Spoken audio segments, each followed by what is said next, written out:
Welcome everyone once again to my channel. We are going to start our next chapter of ninth class from NCERT book, that is linear equations in two variables. So far we have done three chapters of three different classes, and due to students demand I am making the videos on linear equations in two variables now. After that we'll surely going to move to our 11th class chapters and we'll start that book as well. So without any delay, let's start with the linear equations in two variables chapter. Alright, I hope you all have subscribed my channel so far, but if you have not, kindly press that subscribe button and also the bell icon in order to get new updates from my channel regularly. So, linear equations in two variables. Firstly, we'll get to know what actually a linear equation is. For example, there is an equation x plus 5 is equals to 3. This is a linear equation. How can we say? Because the variable which is being used in this equation, the degree of that variable is 1, x raised to power 1. Alright, and in the equation where the degree of variable, the highest degree of the variable is 1, that equation is known as a linear equation. Now, just tell me, is this equation a linear equation in one variable or two variables? Yes, you are right. It's an equation in one variable only because only x is being used. But we have to deal with linear equations in two variables. So let's introduce one more variable, that is y. And for example, write an equation x plus 2y is equals to 7. That is also a linear equation because the variables that are being used, the highest degree of these variables is 1.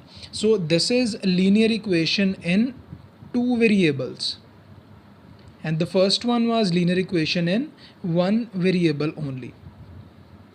Alright, so we will be dealing with the general form of linear equation in two variables, the solution, the geometrical representation and the algebraical representation as well. It's a very easy chapter, so don't miss any video from my channel, because if you miss any single video then it will not be easy for you to understand the whole chapter. So without any delay, let's start with our first exercise. In our first exercise, we have to deal with the general form of a linear equation in two variables. Now keep one thing in mind, that it is not always necessary that the two variables that are being used in an equation are x and y only. It can be u, v, it can be a and b, because it will be mentioned in the equation that a and b are variables. Most of the times a and b are constants, but they can be variables as well. So u and v, a and B, M, N, L, S, any alphabet, any variable can be used. So don't just limit yourself to the fact that only X and Y are going to be used in all of the linear equations. Clear? So firstly, we'll discuss the general form of a linear equation in two variables. What does a general equation in two variables look like?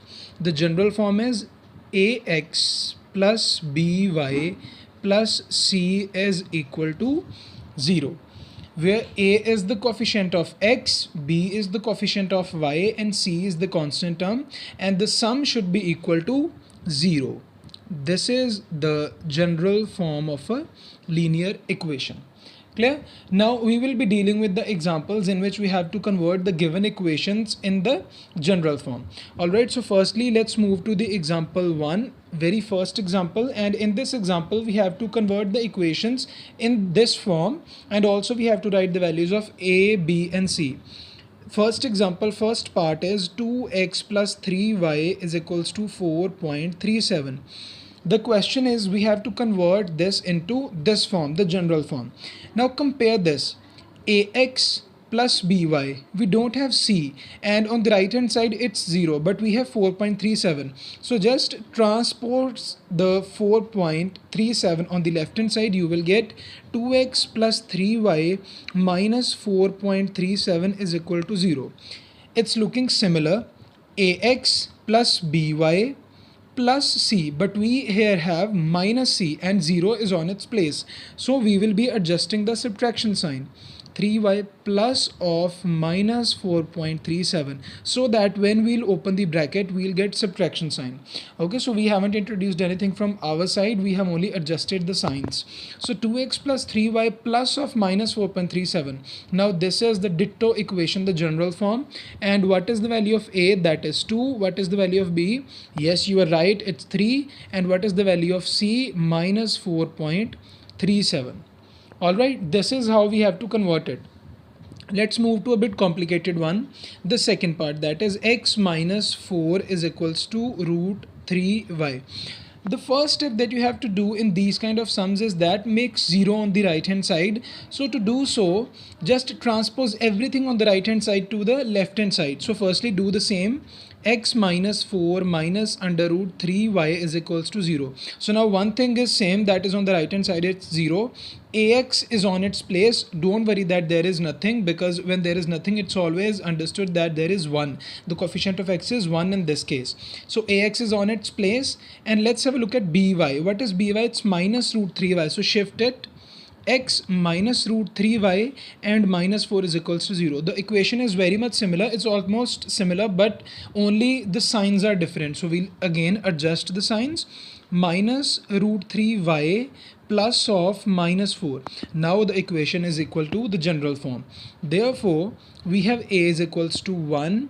We have b is equals to minus of root 3. And what is c? Yes, that is minus 4. Okay, we have again converted this equation.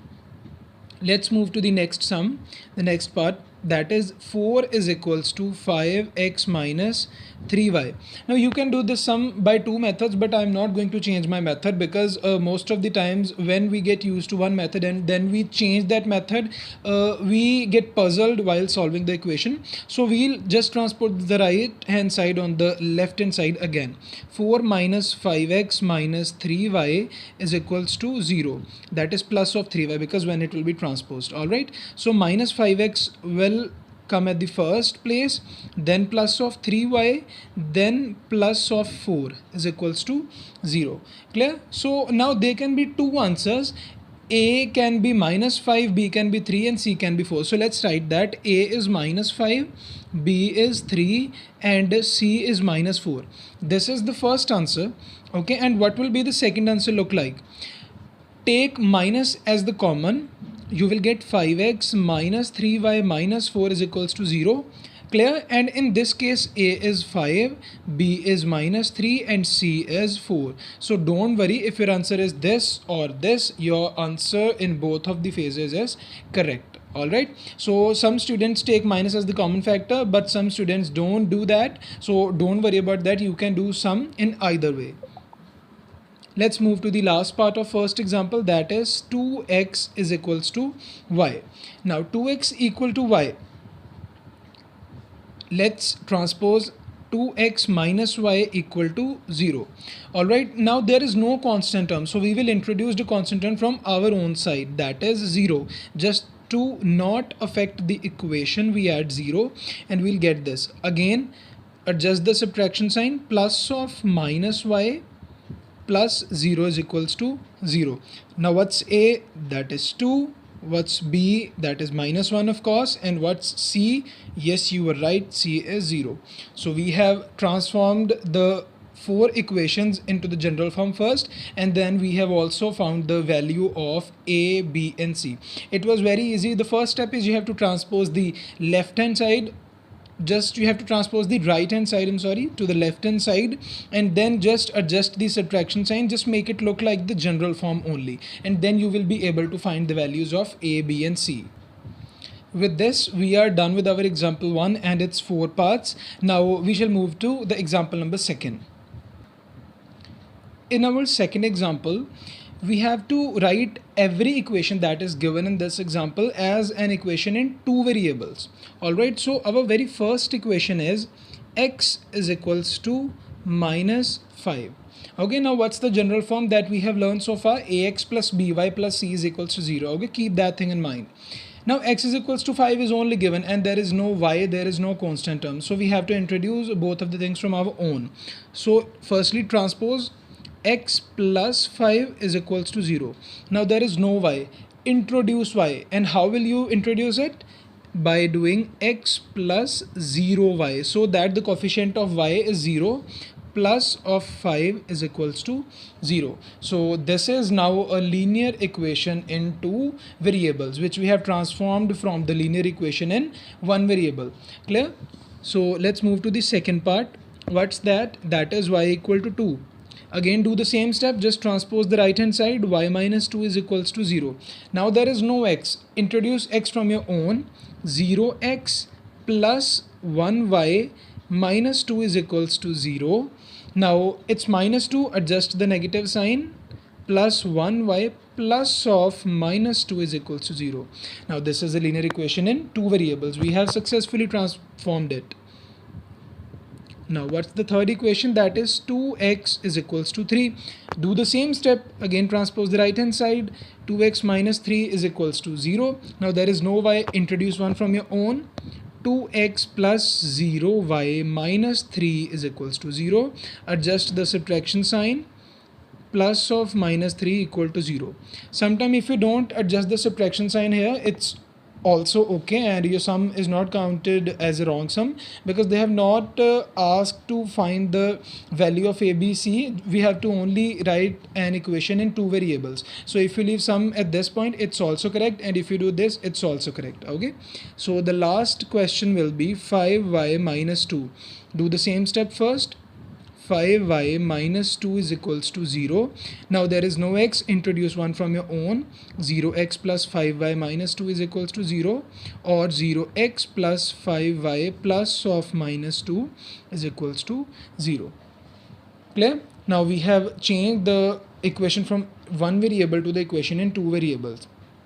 Alright, now we are done with the examples of our very first exercise, and now you can clearly see in your book that in the exercise 4.1 there is first sum in which you have to make equation from your own, and the sum is the cost of a notebook is twice the cost of a pen. In these kind of sums, let one thing equal to x and let the second thing equal to y, and the cost of notebook is twice as the cost of pen. So let me solve you this sum for you. Very first sum, it's given the cost of notebook is twice as the cost of pen. So let cost of the notebook is equals to x. Let cost of the pen is equals to y. Clear? What is the condition? We have to just represent this in the form of a linear equation in two variables. Alright, the cost of a notebook is twice. X is twice the cost of pen. So according to given conditions, x is equal to 2y. Alright, this is a linear equation in two variables. Now you can write x minus 2y is equals to 0. You can solve it further, and you can introduce the constant and adjust the subtraction signs, and this is now a pure linear equation in two variables. This is how you have to do these sums. And in second sum there are simple sums like example first and second that we have done, and I am very much sure that you can solve all the other sums of exercise 4.1 very easily. Still, if you find any doubt in solving any of the sums, don't hesitate to post your queries in the comment section, and I will be more than happy to assist you with your problems. So we'll be doing 4.2 in our next video. Till then, have a great day and keep practicing mathematics. And before leaving, don't forget to press the subscribe button in order to get updates from me regularly. Alright, bye bye.